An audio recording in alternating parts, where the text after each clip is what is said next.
Greetings and salutations. Welcome to Wellness Through Reading. I am your host, Tanisha.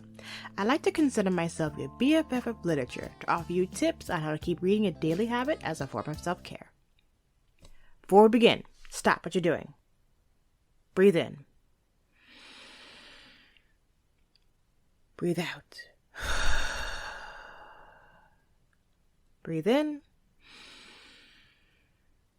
Breathe out. Breathe in.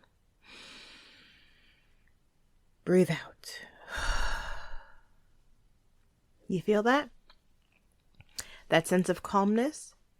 Amazing how just 3 deep breaths makes all the difference.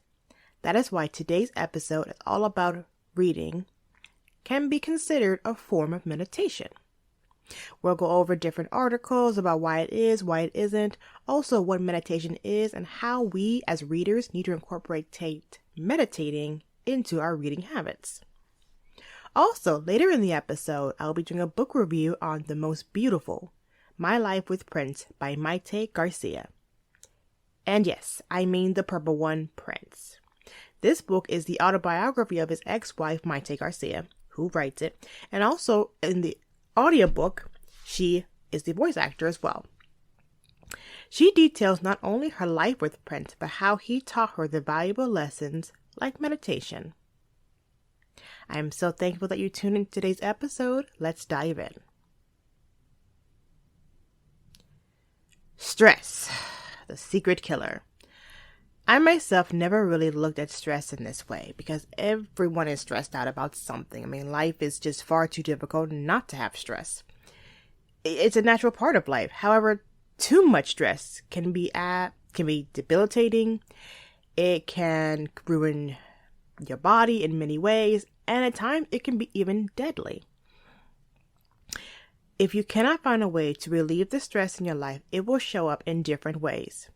Now, I'll speak for myself when I say I had a feeling of tightness in my lower jaw for the longest time. And a couple of months ago, actually, I went down to bite down on an apple, and all of a sudden, ouch! It was like just locking up. It was uncomfortable. I didn't understand what was going on. So thankfully, I was actually going to see my dentist later that week, and I asked him about it, and he clearly stated, it's stress. I'm like, wait, how can stress cause my jaw to lock up? It's like you're clenching your jaw. That's what it is. You don't even realize it, but I didn't realize it. But I had been clenching my jaw so tightly that the muscles in my jaw were just, reason why they were hurting because they were just overworked. And I just need to learn to relax my jaw. I was shocked at this revelation because I had never even noticed it. But now I'm much more aware of that fact, and I intend to find myself throughout the day clenching my jaw, and I'm not even realizing it. Now I just have to stop, breathe, relax the jaw, and now I don't get that pain anymore. There's a scientific term for this. It is the fight or flight response. Our bodies are designed for survival. It's how we've been able to evolve over the past millennium. And so when there is danger, the body will naturally react to flight mode or fight mode. So the body will tense. The body will get ready to either run or stay and fight, hence the name. But while your mind realizes, okay, danger is past, let's move on, the body is still in that state of fight or flight. And so going back to what I was going through with my jaw, my mind was at a space where it was like, it's okay, everything's fine now, but my body was still reacting to that fight response. So I was still clenching my jaw. I was still feeling anxious, and I just had to stop, breathe. And now the pain is gone. We tend to take things like meditation as kind of wishy-washy and whatnot, but in today's society, we need it now more than ever.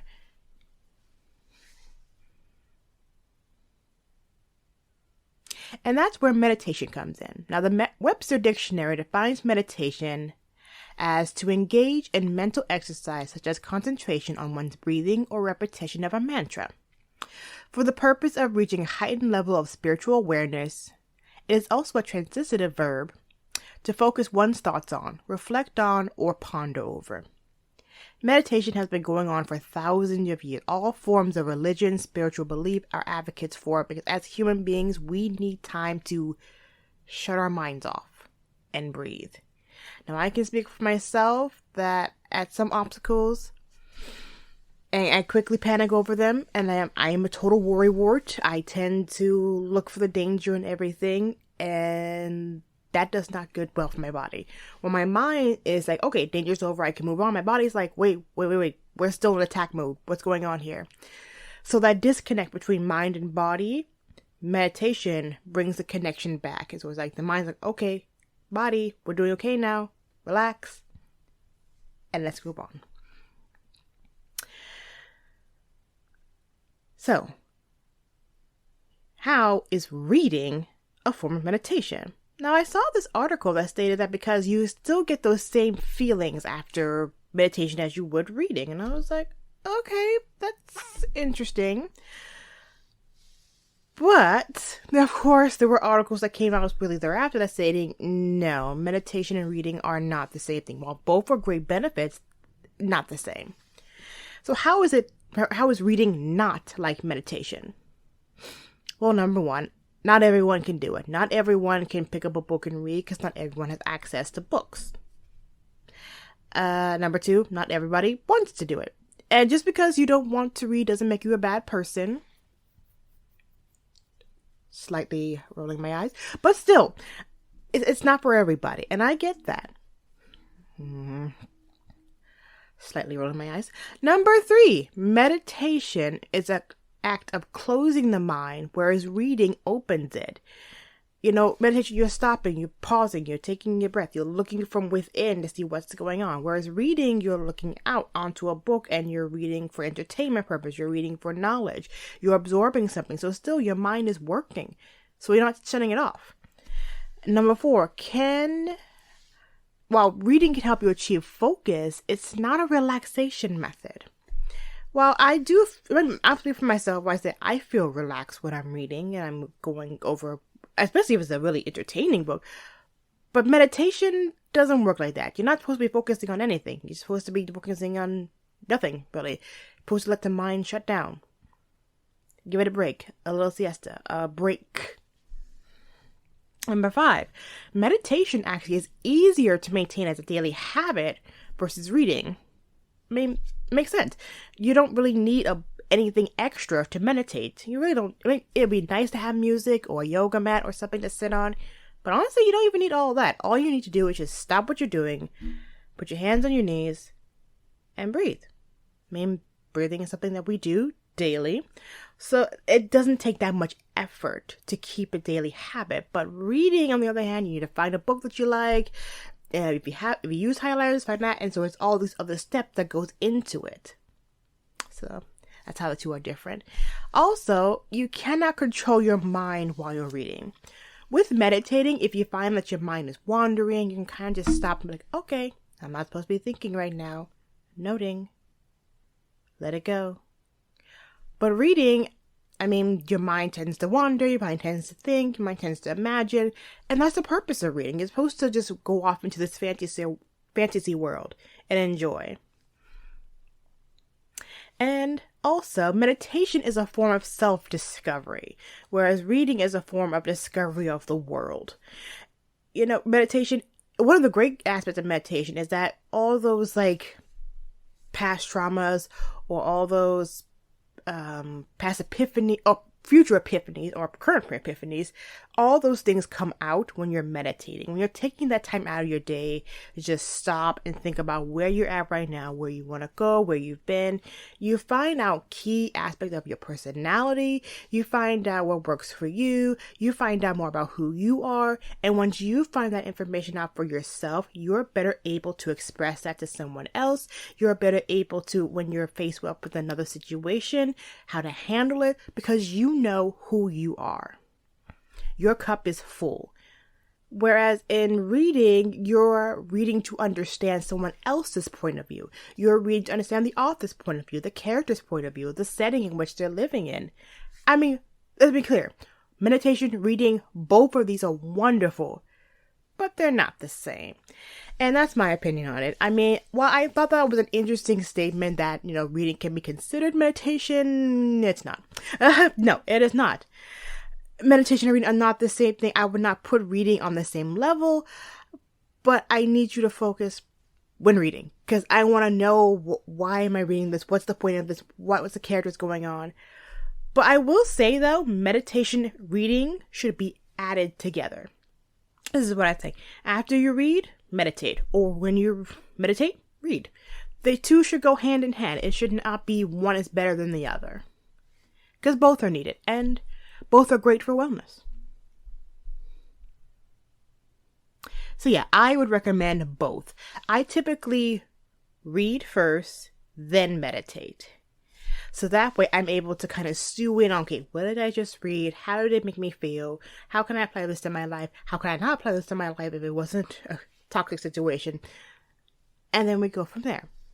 So the order of operation for me is reading. Oh, we got to add journaling in there as well. Then we meditate. Also, here on the channel, if you are also on the YouTube channel, you might have noticed I uploaded some videos called Read With Me or Journal With Me. I highly recommend you take a look at those videos as well too, especially if you really want to get into the habit of journaling. That way, sometimes it's comforting to journal with someone. I know it sounds weird, but when you do it with people, you tend to keep it a daily habit. So go ahead, have a watch that. Grab your journal and journal with me. So I do recommend reading, obviously. So even though reading is not a form of meditation, you can achieve what I like to call mindful reading. Let me explain. So ways to keep mindful while you read. Mindful. Essentially, what is it that I'm reading? How can I apply it to my daily life? And why am I reading this again? Essentially, you're considering how you're reading. Pay attention to your breath. Pay attention to your eye movement. Reading with intention. It's not just reading reading for fun. If that's your intention, reading to gain knowledge, reading for fun, reading for enjoyment, whatever it is, but just be mindful of why this is impacting you. And if it's impacting you positively, then keep going. If it's impacting you negatively, okay, what is it about what I'm reading that's bothering me so much? And then grab your reading journal. Y'all have a reading journal, right? Write that down. Okay, that is why reading and meditation, great habits that we all need to keep, really, but they're not the same. So, before we move on to the book review of the day, a quick word from our sponsor. All right, this is specifically for the ladies of the podcast. Hey, ladies, it's that time of the month. Aunt Flo is in town. Y'all know what I mean. All the euphemisms that we use to say that your period is on its way. I'm a woman who used to suffer from extremely painful periods that kept me up at night, kept me in bed all day, unable to go to work. That was until I found Semaine supplements. Our bodies fluctuate from day to day, week to week, month to month, and year to year. So we need natural supplements that can help support these natural hormones. Now, I like to personally use the Daily Hormone Balance for more energy, better moods, and reduced cravings. Also, the PMS period support. I like to take this before my period to have less cramping and fatigue. And I gotta say, since using both these supplements for the first time in my life since starting my period, I don't have those blistering, painful periods anymore. And I owe all that to Semaine, which is why I love it so much, and I always promote it here on the podcast. So, ladies, for your first bottle, go head on over to Semaine Health, that's spelled SEMAINE health.com. Use the promo code WellnessThroughReading to get 20% off your first bottle. Periods are normal, but the pain should not be. I thank you for listening. Let's get back into the episode. All right, book review of the day. All right, it is based on the most beautiful My Life with Prince by Mayte Garcia. As I was writing the script for this section, I gotta say I was listening to Prince's music nonstop. I am the biggest fan and sadly never got to see him in concert, but I hear he is just electric on the stage. I've been watching some of his YouTube videos of his live concerts. It's not the same, but just wow, that man was well into his 60s and still be able to sing and outdance and perform some of y'all favorites out here. Just saying. My favorite Prince song of all time is Adore. It's one thing to tell someone that you love them, but to say I adore you is just a whole nother level of just romanticism. Prince just had a way with words and was just a musical genius. Unfortunately, Prince never got to work on his own autobiography for his sudden passing, but his ex-wife Mayte Garcia wrote about her life with him in his autobiography, The Most Beautiful. I'm not gonna lie, as much as I really wanted to do a review on this one, I really struggled with myself over doing a book review because, while Mayte does go into detail about her life, her beginnings and everything as a belly dancer, her life in high school, she is talking about someone who is not here anymore to defend themselves or to approve of what she wrote about. But as I reread it again and again, 'cause it's a fascinating read, I decided that this story needs to be shared because Mayte has a right to give her side of the story as well too. Yes, she's talking about someone else, but you know what? They were married and she has a right to it. It's her story. It's her life. And I will say, she does not in any way, shape, or form bash her ex-husband, but gives insight on his personality, his struggles, his creativity, his genius. So that way we as fans can kind of like, okay, that makes sense on why he did this or why this happened and whatnot. I will say one of my favorite parts was the day that they met. She attended his nude concert in Barcelona. And no, people weren't actually nude. It's just the name of the concert. It was stripped down, essentially, not extraness.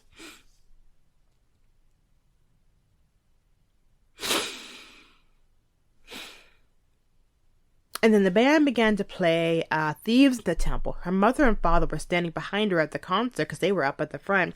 And they were telling her, you should start dancing, you start doing your belly dancing because it'll get him to notice you. And she ignored them and continued partying. After the concert, her mother was like, Mayte, you need to make a videotape of your belly dancing moves and we'll find a way to get it to Prince so that way he can put you in one of his music videos. Mayte looked at her mother like, Mom, no, I am not doing that. He's an international superstar. How is he going to see my tape? How is this going to work? Mom's like, look, don't worry, I got this. So she made the tape, not knowing how this is going to work out. But eventually they did go to another one of his concerts where they ran into them, where they kind of muscled their way backstage.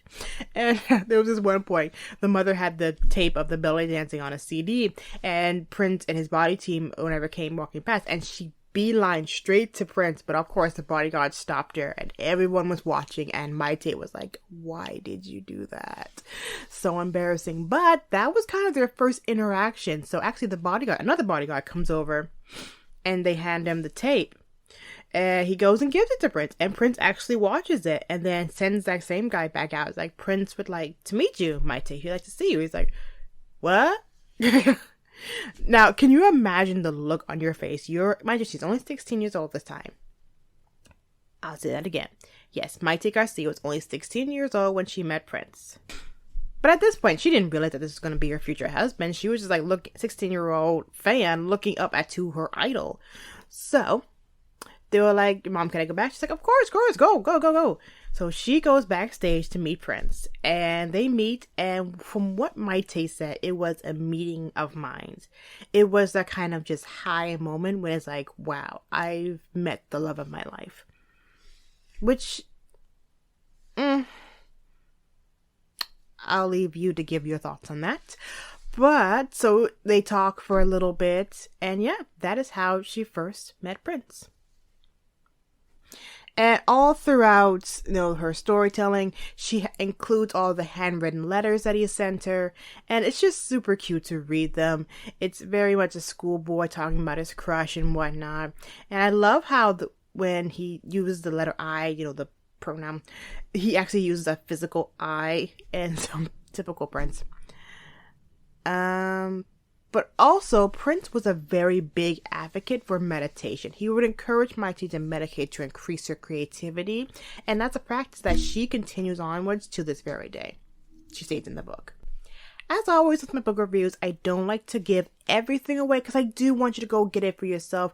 Get it in the paperback, hardback, audiobook, however you listen to your books. Just get to it and go to it and read to it.